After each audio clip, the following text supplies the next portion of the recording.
Hello everyone, कक्षा 7वीं वाले विद्यार्थी देखेंगे।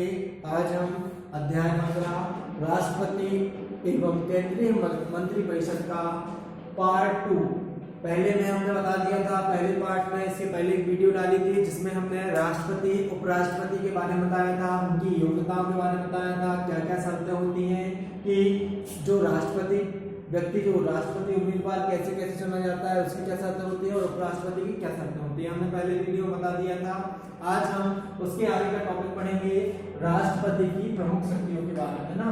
मतलब जब कोई व्यक्ति राष्ट्रपति बन जाता है या कोई लोकसभा जो अध्यक्ष रहता है वह राष्ट्रपति बन जाता है तो उसके पास कौन कौन सा पावर होता है, वह राष्ट्रपति बनने के बाद क्या क्या कर सकता है, वह क्या कहलाएगी, राष्ट्रपति की शक्तियां कहलाएगी। जैसे राष्ट्रपति आपको पता होगा या भारत का प्रथम नागरिक कहलाता है।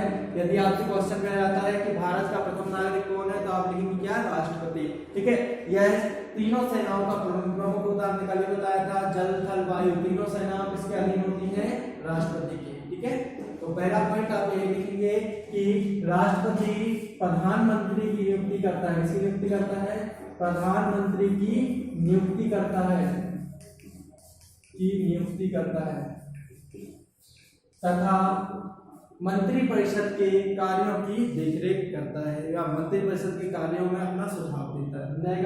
पहला पॉइंट प्रधानमंत्री, ठीक है, क्या करता है, राष्ट्रपति प्रधानमंत्री की नियुक्ति करता है। ठीक है, दूसरा पॉइंट आपको यही लिखना है, राष्ट्रपति अब प्रधानमंत्री को नियुक्त किया है तो प्रधानमंत्री के साथ मिलकर वह देश के जो भी नियम कानून बनेंगे उनमें क्या कर देगा, अपनी राय देगा कि ऐसा नहीं ऐसा होना चाहिए, हाँ ये सही है, ठीक है। ठीक है, तो राष्ट्रपति प्रधानमंत्री के साथ मिलकर क्या करता है, सुझाव देता है। ठीक है, जो भी मुद्दे हैं, जो भी नियम कानून है उनको सुलझाने में क्या करती है, अपनी राय देता है। ठीक है, तीसरा ध्यान देना, लिखते जाना। ठीक है, राष्ट्रपति प्रधानमंत्री के साथ मिलकर, ठीक है, शासन संबंधी कार्यों पर अपने सुझाव देता है या अपनी राय देता है। ठीक है, तीसरा राष्ट्रपति जो होते हैं, राज्यपाल सर्वोच्च न्यायालय और उच्च न्यायालय के न्यायाधीशों की नियुक्ति करता है। राज्यपाल मतलब सभी राज्यों के राज्यपाल है ना, मतलब जितने भी राज्य हैं, 28 राज्य हैं, उन राज्यों में क्या होंगे, राज्यपाल। तो राष्ट्रपति सभी राज्यों के राज्यपाल, सर्वोच्च न्यायालय मतलब क्या होता है, सुप्रीम कोर्ट। ठीक है, व उच्च न्यायालय क्या होता है, क्या होता है, हर राज्यों में तो उच्च न्यायालय, सर्वोच्च न्यायालय सभी राज्यों का एक कोर्ट होता है, सुप्रीम कोर्ट है ना।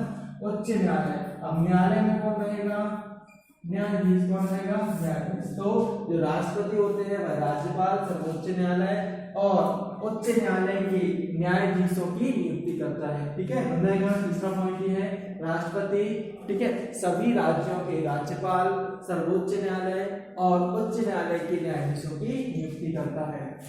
चौथा पॉइंट जो है, राष्ट्रपति के द्वारा मानव अधिकार आयोगों के अध्यक्षों की नियुक्ति की जाती है। जो मानव अधिकार आयोग, मानव अधिकार के जो अध्यक्ष रहते हैं, मानव अधिकार के अध्यक्षों की नियुक्ति जो रहता है वो कौन करता है, राष्ट्रपति करता है। ठीक है, मानव अधिकार अध्यक्षों की नियुक्ति किसके द्वारा की जाती है, राष्ट्रपति के द्वारा की जाती है।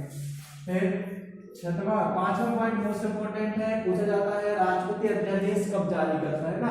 इसकी विशेषता में ये लिख लेना, क्वेश्चन में सिंपल सा जाता है, केवल एक पॉइंट लिखना कि राष्ट्रपति अपना अध्यादेश कब जारी करता है। ठीक है, तो अब राष्ट्रपति को एक शक्ति ये भी प्राप्त है कि जब मतलब जो मंत्रिपरिषद होती है वो कोई भी नियम कानून बनाती है, यदि किसी समस्या के कारण या किसी बीमारी के कारण एक दूसरे की बैठक ना हो पा रही हो और तुरंत तत्काल निर्णय लेना पड़े तो किसके हाथों पर होता है ये कार्य, तो राष्ट्रपति के हाथों पर होता है ना।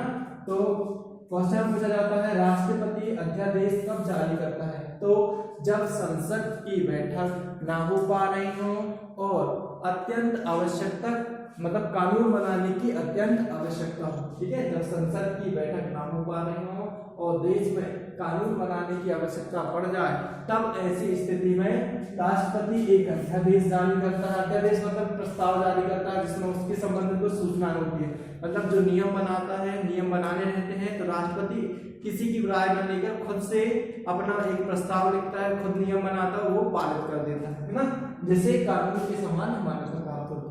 ठीक है। तो राष्ट्रपति अध्यादेश कब जारी करता है पूछा जाता है, तो आप लिख देंगे कि जब संसद की बैठक ना हो पा रही हो और राष्ट्रपति और शासन को या देश को किसी कानून की आवश्यकता पड़ जाए तब राष्ट्रपति एक अध्यादेश जारी करता है जिसे कानून के समान मान्यता प्राप्त होती है। तो ये हो गया आपका पांचवी विशेषता या पांचवी शक्ति राष्ट्रपति की। छठवीं शक्ति ये होती है कि राष्ट्रपति तो आपको बता दिया देश का प्रमुख सदस्य होता है, प्रथम सदस्य होता है, देश का मुखिया होता है, ठीक है। राष्ट्रपति को क्षमा दान की शक्ति प्राप्त है। कौन शक्ति प्राप्त है? क्षमा दान की। मतलब यदि न्यायालय द्वारा, इन सर्वोच्च न्यायालय उच्च न्यायालय द्वारा किसी व्यक्ति को मृत्युदंड की सजा सुना दी जाती है ना, सर्वोच्च न्यायालय या न्यायालय के द्वारा किसी व्यक्ति को मृत्युदंड की सजा सुना दी जाती है तो राष्ट्रपति को यह अधिकार होता है कि वह मृत्युदंड को माफ भी कर सकता है और उसे आजीवन कारागार में बदल सकता है, ठीक है। इसको क्षमादान की शक्ति किसको प्राप्त, क्वेश्चन में आता है तो किसको प्राप्त है? राष्ट्रपति को, ठीक है। आपको पता है राष्ट्रपति का कार्यकाल कितने वर्ष का होता है? 5 वर्ष का। कितने वर्ष का? 5 वर्ष का। तो वर्तमान में अपने राष्ट्रपति कौन है? रामनाथ कोविंद बनाएगा। ये हो गया आपको। अब एक और आता है कि यदि देश का संचालन राष्ट्रपति सही ढंग से नहीं कर रहा है ना और जनता राष्ट्रपति से परेशान है तो इसे राष्ट्रपति को हटाने के लिए क्या चलाया जाता है, ठीक है। तो राष्ट्रपति को अपन को हटाना है, राष्ट्रपति देश का संचालन सही ढंग से नहीं कर रहा है तो इसके लिए एक प्रक्रिया अपनाई जाती है जिसे क्या कहा जाता है? महाभियोग प्रक्रिया। क्या कहा जाता है? महाभियोग। क्वेश्चन पूछ लिया जाता है कि राष्ट्रपति को हटाने के लिए कौन सी प्रक्रिया को अपनाया जाता है? तो राष्ट्रपति को हटाने के लिए या राष्ट्रपति को पद से हटाने के लिए महाभियोग प्रक्रिया का प्रयोग किया जाता है। ये थी हमारी मंत्री परिषद, इसलिए अध्याय हमारा खत्म हो गया। राष्ट्रपति बता दिया, उपराष्ट्रपति चुनने की शर्तें बता दिया और विशेषताएं, ठीक है, कर लेना।